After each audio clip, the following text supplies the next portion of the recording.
The smell of grease and detergent had been the soundtrack of Michael Torres's life for over 2 decades. Every morning at 5 a.m., the 52-year-old janitor would shuffle into the sprawling halls of Silverstone Motors, a luxury car showroom that boasted some of the rarest machines in the world, armed with a mop, bucket, and the quiet dignity of a man who had learned to survive on very little. Michael's life had been simple, almost painfully so, since his wife passed away 7 years ago. It was just him and his daughter, Emily, a wiry, sharp-eyed 17-year-old who had inherited her mother's dark hair and her father's stubborn will.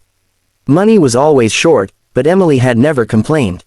If anything, she seemed to have grown more determined to pull her father out of the shadows of hardship. What Michael didn't know, at least not until that fateful summer morning, was that Emily's determination was about to crash into the gilded world of the rich, where arrogance wore diamond necklaces and mockery drove supercars. It was the day the Ferrari arrived. It was a rare Ferrari 250 GTO, a relic worth more than $50 million. The showroom floor seemed to vibrate when the flatbed truck rolled in, carrying the red masterpiece under a silk cover. Even the seasoned mechanics at Silverstone Motors swarmed around like kids on Christmas morning when the tarp came off.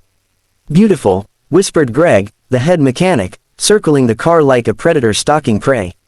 "And apparently, the gearbox is toast. Owner wants it running in 2 days for some private auction party." That owner was none other than Isabella Vance, heiress to the Vance real estate empire, a 24-year-old socialite whose name was plastered across tabloids alongside headlines about yachts, champagne, and scandals.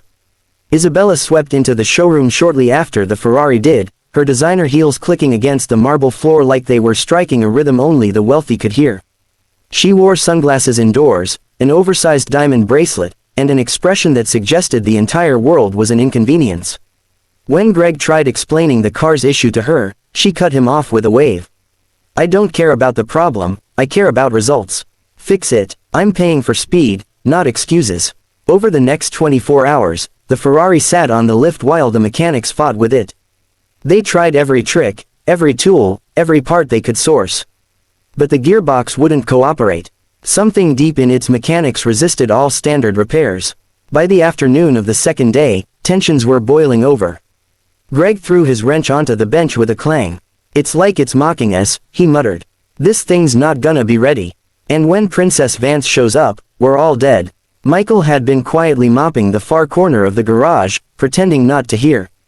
But Emily, who had wandered in after school to bring her dad lunch, was watching the entire scene with keen interest. "Maybe you're looking at it wrong," she said suddenly. Heads turned. Greg blinked at her. "And you are, Emily," Michael said quickly, trying to shush her. "My daughter. She's just, I know a bit about engines," Emily said, stepping closer to the car. "Dad taught me, and I've been, well, reading about Ferraris. Especially older ones." Greg laughed. "Kid, this isn't some online video you tinker with in your garage. This is a $50 million machine." Isabella chose that moment to arrive, striding in like a queen entering her throne room. Her eyes swept over Emily with a faint smirk. "Oh, this is cute. The janitor's kid wants to play mechanic." Emily's cheeks flushed, but she didn't look away. "I think I can fix it."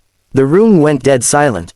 Michael's instinct was to drag her out by the arm before she embarrassed herself, or worse, cost him his job, but something in Emily's voice froze him. That unshakable tone, the one she used when she'd already made up her mind. "Fine," Isabella said after a beat, a wicked gleam in her eyes. "If you think you can do better than trained mechanics, go ahead.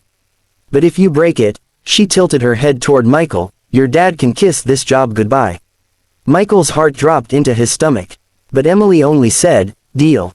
She rolled up her sleeves, asked Greg for a basic toolkit, and slid under the Ferrari like she'd been born there.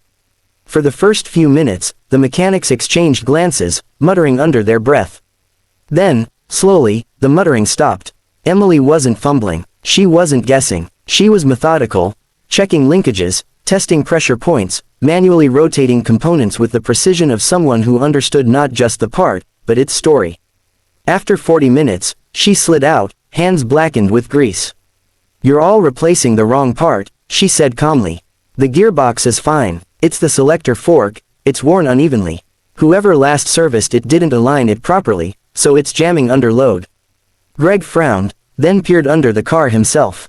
She's right," They swapped out the selector fork, recalibrated the alignment, and when Greg turned the key, the Ferrari roared to life like a beast awakened. The engine purred, smooth and flawless. Isabella's smirk faltered. She took off her sunglasses, staring at Emily as though seeing her for the first time. "How did you?" Emily shrugged. "I read, and I listen. Engines talk if you know how to hear them." Michael couldn't stop the tears stinging his eyes. He had spent his life cleaning floors under the shadows of cars he could never touch, and here was his daughter, commanding one of the rarest of them like it was an old friend. For the first time, Isabella didn't have a clever comeback. She just said quietly, "Name your price." Emily glanced at her father. "We're not for sale, but maybe you could give him a raise." That night, Michael locked up the showroom with a strange lightness in his step. The next morning, a formal letter waited for him in his locker. His wages doubled, his position changed from janitor to assistant in the maintenance department. And in the corner of the garage, under a canvas cover, sat a small, beat-up motorcycle with a note taped to the handlebar, "For Emily. From one car lover to another."